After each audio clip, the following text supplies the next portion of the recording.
Sir అలాగే RGV గారికి 2 సార్లు విచారణకు హాజరు కావాలని చెప్పేసి నోటీసులు అందించారు.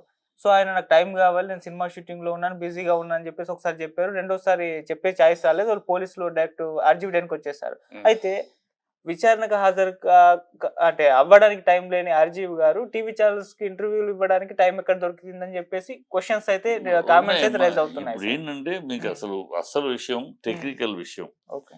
ఇవాళ పోలీస్ డిపార్ట్మెంట్‌కి మొత్తాన్ని డిజిటల్ టెక్నాలజీ తీసుకొచ్చారు. హ్మ్. ఎందుకు తీసుకొచ్చారు డిజిటల్ టెక్నాలజీ అంటే, ఈ మాట వెళ్తే వీళ్ళు విచారణ అని చెప్పి తీసుకొచ్చి పోలీస్ స్టేషన్ తీసుకొచ్చేసేసి అల్లరి చేయటం, అవమానించడం, థర్డ్ డిగ్రీ ఉపయోగించడం, అవసరమైతే అలాంటివి చేయటం, లేదా ఇళ్ళ మీదకి వెళ్ళిపోయి లాక్కు రావటం, ఇవన్నీ జరుగుతున్నాయి. అవసరం లేదు. మామూలు ఎంక్వైరీకి ఏమైనా పువ్వు ఇలాంటి విషయాలు పెద్ద స్మగ్లింగ్ పెద్ద విషయాలు అయితే వేరు. మామూలు రెగ్యులర్ ఇలాంటి విషయాలకంతా కూడా మామూలు విషయాలకి ఎంక్వైరీ. మీరు ఎంక్వైరీ త్రూ వర్చువల్ ఎంక్వైరీ చేయండి. మీరు ఇళ్ళకి వెళ్ళక్కర్లేదు, వాళ్ళని లాక్కు రావక్కర్లేదు. మీరు వర్చువల్ ఎంక్వైరీ చేయండి. వర్చువల్‌లో ఎంక్వైరీ చేయండి. వర్చువల్‌లో ఇస్తే ఆ రిపోర్ట్ మాకు ఇవ్వండి కోర్టుకి. కోర్టు చెప్పిన మాట కోర్టుకి ఇవ్వండి. ఆ కోర్టులో మీకు వర్చువల్ ఎంక్వైరీ చేసినాక మీ ఛార్జ్ షీట్ ఇవ్వండి. ఈ ఆరోపణలు ఉన్నాయి. మాకు దగ్గర సాక్ష్యాలు దొరికినాయి. ఈ ఎంక్వైరీని బట్టి. సో, మాకు అరెస్ట్ చేయాలి. అతను మా కస్టడీకి ఇవ్వండి అని అడగండి. అప్పుడు కోర్టు ఇస్తుంది. ఆర్డర్ ప్రకారం కోర్టు ఆర్డర్ ఇస్తే ఆర్డర్ ప్రకారం అరెస్ట్ చేసుకోండి. అంతే తప్పితే మీరు అనైతికంగా తీసుకెళ్ళిపోయి అక్కడ పోలీస్ స్టేషన్‌లో పొద్దున్న సాయంకాలం దాకా కూర్చోబెట్టి ఇవన్నీ మనం వింటున్నాం.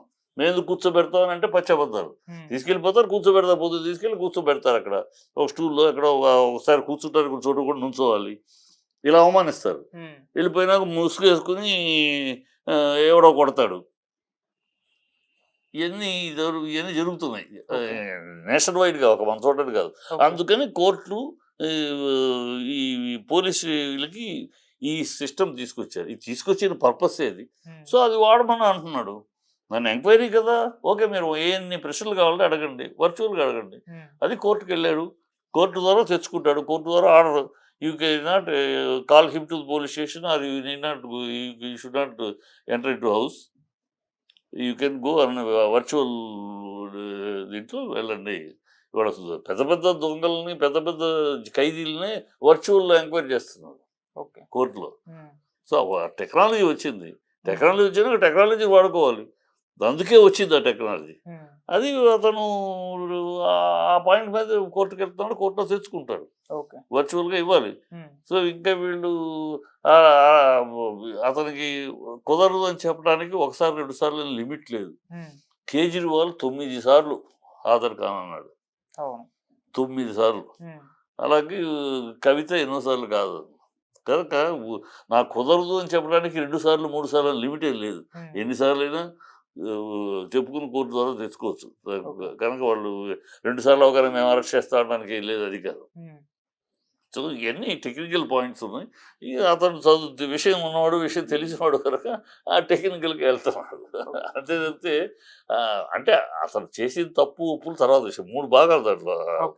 ఒకటి అతను చేసిన తప్పా ఒప్పా. రెండోది అరెస్ట్ పాయింట్.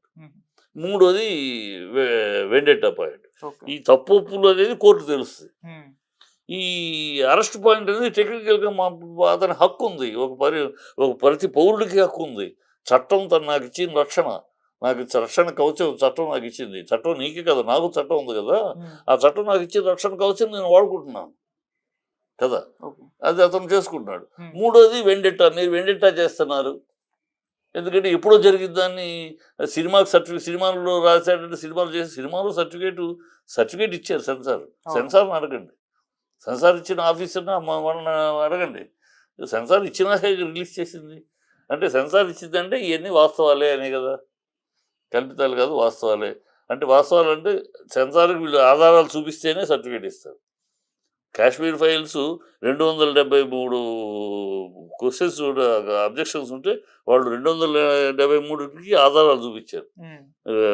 ఆడియో రికార్డింగ్లు కానీ, పేపర్ ఫ్లెక్కింగ్ ఆనాటి జరిగినప్పుడు ఇవి కానీ అన్నీ చూపించే క్లియర్ అయింది. అందుకనే సినిమా రిలీజ్ అయింది. సో, అట్లాగూ ఆధారాలు చూపించాడు. సెన్సార్ వచ్చింది. సెన్సార్ వచ్చినా మీరెవరు మాట్లాడటానికి? మీకు కాదంటే సెన్సార్ తోటి మాట్లాడి కోర్టులోకి వెళ్ళండి. అంతేగాని దాన్ని తప్పు పట్టడం కాదు కదా. సో, ఇవన్నీ అంటే వెండెట్టా. వీళ్ళు కేవలం కక్ష సాధింపు కింద ఓర్వలేకపోతున్నారు.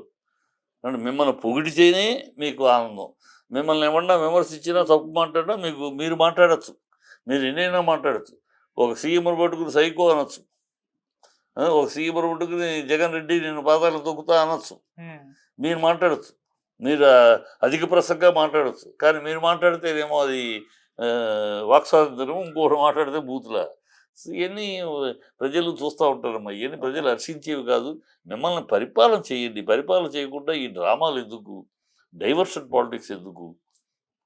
ఏమి ఒక్కటి చూడండి, మీరు ఒకటి మొదటి నుంచి వచ్చిన కాడి నుంచి మొదట్లో విజయసాయి రెడ్డిది పట్టుకున్నారు. ఆ తీరా చూస్తే ఆ అమ్మాయి ఆ దంపతులు డబ్బుల కోసం బ్లాక్ మెయిలింగ్ అని తేలిపోయింది. నెక్స్ట్ మనాండి శ్రీనివాస్ పట్టుకున్నారు, దువ్వాడని. దువ్వాడ పట్టుకుంటే అది భార్యాభర్తలు కూడా, ఫ్యామిలీ కూడా బయటికి సంబంధం లేదు, అది పోయింది. నెక్స్ట్ లడ్డూకి వెళ్ళారు. లడ్డు బోగస్ అని తెలిసిపోయింది. హైకోర్టు అంది సాక్ష్యాలు ఉన్నాయా? మీరు ఎలా ఒక సీఎంగా ఉండి ఎలా ఏ ఆధారం లేకుండా ఎలా అనౌన్స్ చేస్తారు? సీఎంనే మందలిచ్చింది, అక్కడ పోయింది. నెక్స్ట్ ఈఎంఐని పట్టుకున్నారు, షర్మిలాని పట్టుకున్నారు. షర్మిలా పట్టు వాళ్ళ అమ్మాయి ప్రెస్ మీట్ పెట్టి, మీకు రాజకీయంగా ఉంటే నా కొడుకుతో రాజకీయ పనులు నన్ను ఎందుకు వాడుకుంటారు? ఎప్పుడో జరిగిన యాక్సిడెంట్ని ఇవాళ నా కొడుకు చేయించాడని ఎందుకు అబద్ధ ప్రాపకాండ చేస్తున్నారు? మీకు కావాలని నా కొడుకుతో ఫైట్ చేయాలంటే రాజకీయంగా ఫైట్ చేయండి, అంతేగాని మమ్మల్ని ఎందుకు వాడుకుంటారు? పద్ధతి కాదని చెప్పమ చెల్లుమని వాయించినట్టు చెప్పు దెబ్బలు పెట్టిందాడు. దాంతో అది ఆగిపోయింది. ఇప్పుడు అరెస్టుల పర్వం. ఈ అరెస్టు పర్వం అంటే ఈ ప్రజల్ని అసలు ఏ విషయం ఆలోచించకుండా, స్టీల్ ప్లాంట్ గురించో, స్పెషల్ స్టేటస్ గురించో, మిగతా సూపర్ సిక్స్ల గురించో ఆలోచించనివ్వకుండా, వాటి గురించి చర్చ రానివ్వకుండా, ఈ మీడియాలోనూ ఇక్కడ వీటి మీద చర్చ. అది డైవర్షన్ పాలిటిక్స్. వాళ్ళు చేస్తున్న దౌర్భాగ్యం అదే. దానికి తోడి వాళ్ళ సినిమా స్టైలు ఎవడికో పుట్టిన బిడ్డ నా బిడ్డ అన్నట్టు ఆ కలెక్టర్ ఆల్రెడీ దాన్ని చిప్పుని సీజ్ చేస్తే ఈయన మళ్ళీ అంత కామెడీలు చేస్తున్నారు, బిల్డప్లు చేస్తున్నారు అని తెలిస్తే ప్రభుత్వ పరిపాలన సాగట్లా. పని చేయండి, గెలిపించారు, పదవిలో కూర్చున్నారు, పనులు చేయండి, ప్రజలకు ఇచ్చిన హామీలు నెరవేర్చండి. ప్రజలకు ఇచ్చిన హామీలు సూపర్ సిక్స్ అన్నారు, అవి చెయ్యండి. ఇప్పటికి 91 అమ్మాయిలు మిస్ అయ్యారు, 32,000 అమ్మాయిలు మిస్ అయ్యారని ఒక అబద్ధం చెప్పావు ఉప ముఖ్యమంత్రి పవన్ కళ్యాణ్. నువ్వు అది అబద్ధం అని పార్లమెంట్ తెలియదు. ఇప్పుడు మీ హయాంలో 91 మంది ఇప్పటికి మిస్ అయ్యారు. వాళ్ళ సంగతి ఏంటో చూడండి. తప్పులు జరుగుతున్నాయి, చిన్న చేస్తున్నారు. లా అండ్ ఆర్డర్ విషయంలో ఆ విషయాలు, అమ్మాయిల విషయంలో ఆ పనులు చేయండి. ఉంది ఈ డ్రామాలు ఎందుకు? ఏదో చేస్తున్నామని డ్రామాలు, ఈ బిల్డప్లు, ఈయన చంపడానికి పెద్ద కూటమి ఉంది. గతంలో ఇంటి దగ్గర కారు ఉంటే కారు ఎవడో పార్క్ చేసి వెళ్ళిపోతే నా మీద రెక్కి జరిగిందల్లా. ఎందుకు ఈ డ్రామాలు? ప్రజలకి ఈ డ్రామాలు అన్నీ పనిచేయవు, ఆల్రెడీ ప్రజలకు తెలుసు.